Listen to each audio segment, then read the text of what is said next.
Saudações, gente bonita, Mestre Leider aqui falando em Goiás, 17 horas e 20 minutos. Não sei se vocês repararam, meus óculos chegaram. Vocês devem ter se lembrado que eu estava trabalhando com óculos quebrados, agora não. Os óculos novos chegaram. O terno também chegou, só que houve um probleminha na comunicação entre quem vendeu e eu, e ele veio num tamanho muito menor, né? Vamos ver se eu consigo devolver e trocar pelo tamanho correto. Oremos. Mas agora eu gostaria de falar sobre a erosão completa dos chamados valores democráticos dos Estados Unidos. Na live de ontem, nós propusemos uma reflexão quase a título de provocação. Se o que aguardava os Estados Unidos era ditadura ou separatismo, a balcanização. Esses que vocês estão vendo na imagem são professores da Universidade de Colômbia que fizeram um cordão humano entre a polícia, os agentes da repressão e os estudantes da Universidade do Acampamento de Defesa da Palestina. Como os protestos têm se espalhado por todos os Estados Unidos, por estados democratas e republicanos, os republicanos são esses em vermelho. Quais os principais aí são Texas e Flórida, mas com destaque para Geórgia, Carolina do Sul, Ohio, Indiana, são os estados mais importantes. E os democratas são os em azul, os estados mais importantes, no caso, seriam Nova York e Califórnia, com destaque também para Pensilvânia, Illinois, Michigan, Massachusetts. Então a repressão é generalizada em todos os estados, tanto democratas quanto republicanos, em todas as universidades, tanto as progressistas quanto as mais conservadoras. Eu penso que a grande questão nessa fase, vamos dizer assim, dos Estados Unidos é que a juventude, quando eu falo juventude, não são apenas os adolescentes, né? Os jovens mesmo, os universitários, não, até a faixa de 35 anos, né? Basicamente as pessoas nascidas depois de 1990. As pessoas nascidas depois da queda do Muro de Berlim, para ser mais específico. A visão de mundo das pessoas nascidas após a queda do Muro de Berlim é muito diferente, pelo menos nos Estados Unidos, da visão de mundo das pessoas nascidas antes da queda do Muro de Berlim. As pessoas de antes da queda do muro, eles têm uma mentalidade dualista, herdada da Guerra Fria, certo contra o errado, bem contra o mal, nós contra eles. E eles se apegaram ao projeto colonialista europeu-americano do Estado ilegítimo dentro desse contexto. Sabe, eles são pessoas, vamos chamar essa geração como um todo, já era da televisão. São pessoas cuja cabeça foi feita pela televisão. Enquanto as pessoas nascidas após 1989, elas são as pessoas da internet. Então, são mentalidades diferentes. Sabe, indiscutível que nós estamos falando de mentalidades diferentes. E não vale somente para os Estados Unidos. Vale para a Europa e, em certa medida, vale também para o Brasil. Nós temos uma diferença geracional que importa na maneira como cada um desses dois grandes grupos interpretam o mundo. Pega o bolsonarismo para tentar explicar esse fenômeno de uma perspectiva brasileira. A essência do bolsonarismo é a frustração, o sentimento de desimportância. Aquelas pessoas acostumadas a mandar, acostumadas a deter o conhecimento, a deter o poder, que de repente deixaram de ser ouvidas, mas que queriam se sentir novamente importantes. E aí o bolsonarismo abriu uma caixa de ressonância para toda essa canalha. E eles não perderam a oportunidade. E o bolsonarismo, ele não apenas deu voz aos imbecis. O bolsonarismo os empoderou. E a geração da internet, ela não sabe, não soube, não sei se algum dia vai saber reagir a isso. Porque aquilo que se chamou de pós-modernismo, a superação das ideologias, né? É uma palhaçada, cara. A essência toda do chamado pós-modernismo é o oqueísmo identitarista. Não existe mais utopias. Quando você fala utopia, você está falando que não existe mais socialismo. Porque o capitalismo sempre foi uma distopia. O capitalismo sempre foi distópico. Certo? A realidade é essa, o capitalismo sempre foi distópico. Ninguém... Quer dizer, hoje você tem, incrivelmente, uma utopia capitalista. A meritocracia, né? A crença de que seu dia tem 24 horas, igual o do Elon Musk. E essas bobagens semelhantes. Então, qual que é a palavra que eu gosto de usar? Supera. Quando se supera a ideologia socialista, o que fica é aceitar o capitalismo.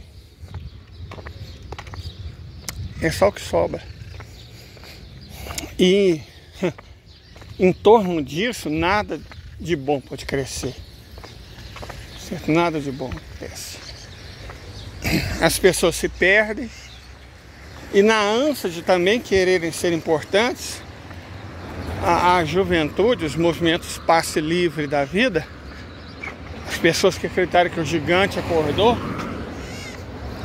ela falou, tá tudo errado e a solução é acabar com a política. Não. É daí que surgiu o mileísmo, né? Mais que o bolsonarismo, o mileísmo. O Milei não teria sido eleito sem ampla participação dos jovens. Mas aí é essa crença, né, de que os velhos estão errados, certo estão eles, só que eles são burros, certo? Se a geração, a minha, a macro geração da era da televisão não entende muita coisa, a geração posterior a isso também não compreende. E ainda tem o demérito de não saber, que não compreender uma coisa, não saber a outra. A minha geração não compreendeu muita coisa, porque a TV não ajudava. A TV sempre foi um discurso monolítico, do qual a gente não podia interferir muito. Mas a minha geração sabia a perspectiva. E aí você fala, mas e a direita? A direita sempre foi a direita. A direita sempre foi a direita. Mas havia a esquerda. Eu não fui numa manifestação fora cola que eu senti o catingão da manipulação. Mas eu fui em Brasília lutar contra o Fernando Henrique Cardoso.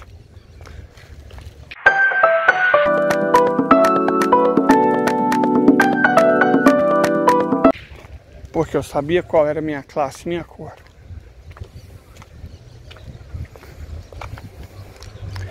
E eu sabia mais do que pelo que, eu sabia contra o que eu estava lutando. Não esperava sair de lá com a revolução ou com a vitória. A gente se contentava com muito pouco. Exatamente porque sabia que o sistema era viciado. Agora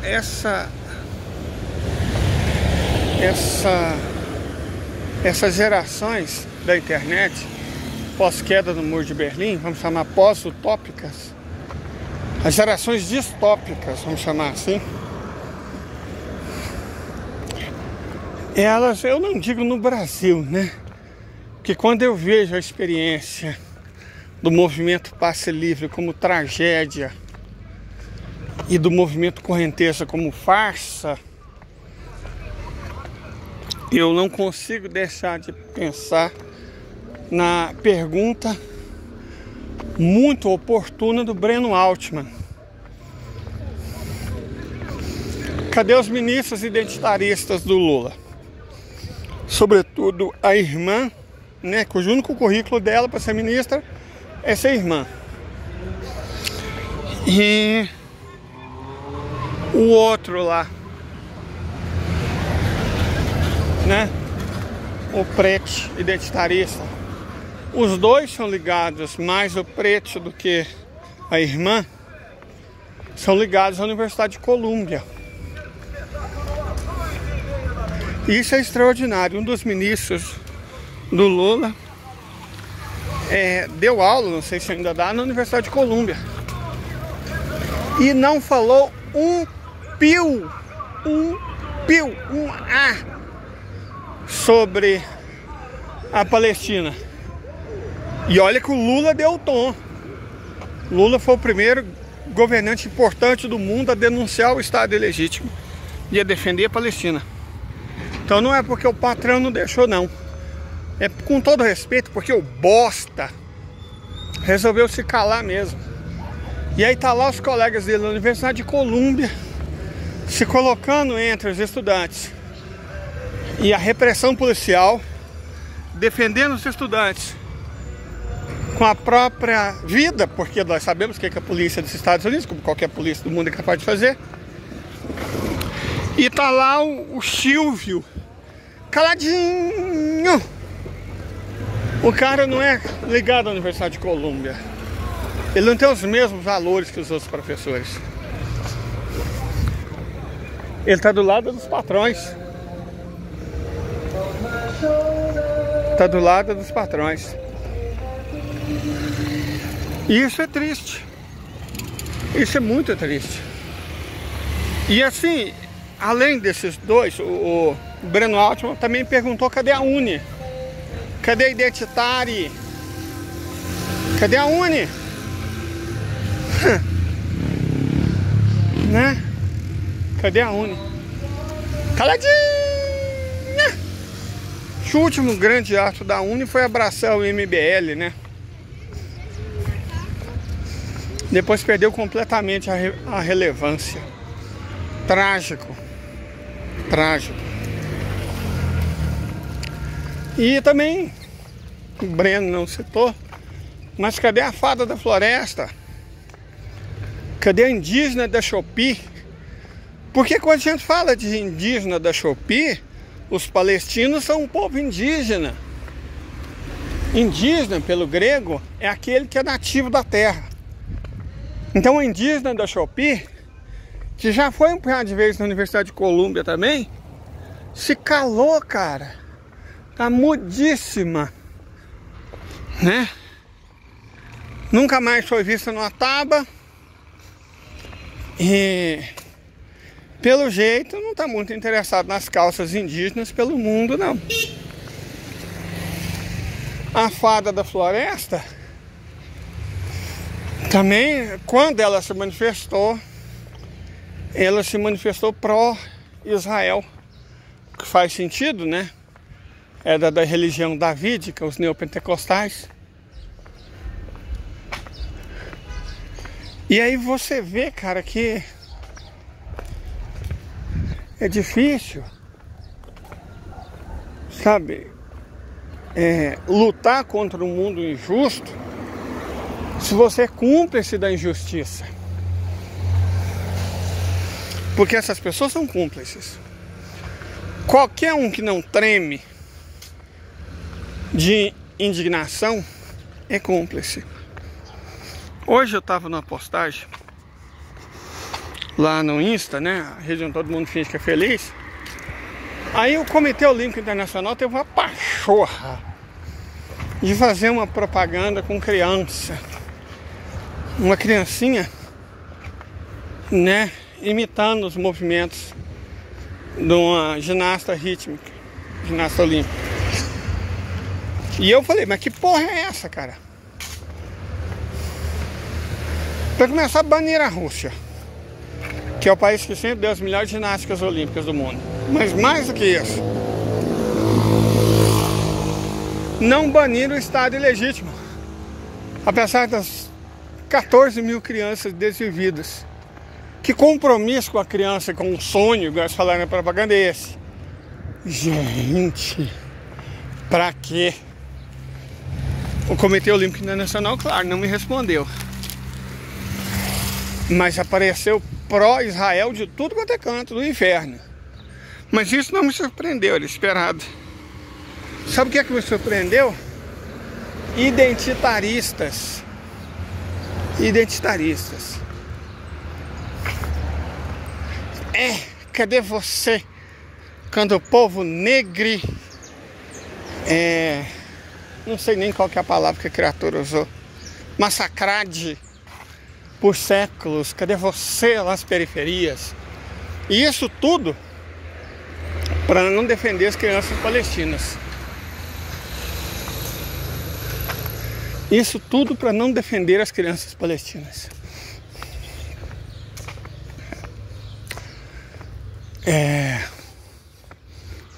Camaradas, é um momento difícil da história humana. É com uma certa dor no coração que a gente percebe que o projeto deles venceu. E venceu porque a nossa geração, ela vai ficar cada vez menor. Cada vez mais de nós iremos morrer, um após o outro. Após 1989, após o Muro de Berlim, ela só vai crescer, porque nascem novos, diferente da nossa, que apenas morre. E eu vejo coragem nos estudantes americanos e europeus, que estão se levantando de forma consciente, ao menos contra a hipocrisia e o cinismo, que são duas coisas contraditórias. Não dá para ser ao mesmo tempo hipócrita e cínico, mas eles alteram essas duas coisas. E contra isso a nova geração tem se levantado e partes da velha geração, da minha, tem tido coragem de não temer o ponto cortado. Tem tido coragem de enfrentar os patrões, os empregadores, de defender os jovens. O que eu acho que é o correto. Porque a minha geração está condenada. O futuro é a nova.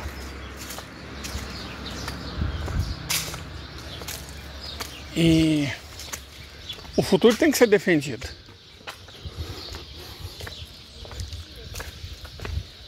Evidentemente, o futuro tem que ser defendido. O que me assusta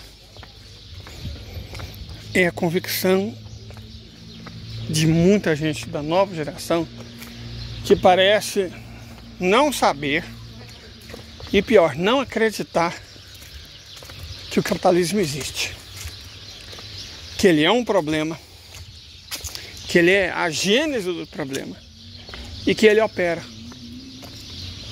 Ele instrumentaliza os idiotas e os perversos. E aí você vê a nova geração, principalmente das cidades grandes, incrivelmente, com esse discursinho oqueísta, E você olha para o futuro, que é um local onde eu não vou estar, mas eles estarão, e sente aquilo que eu nunca senti olhando para trás: medo.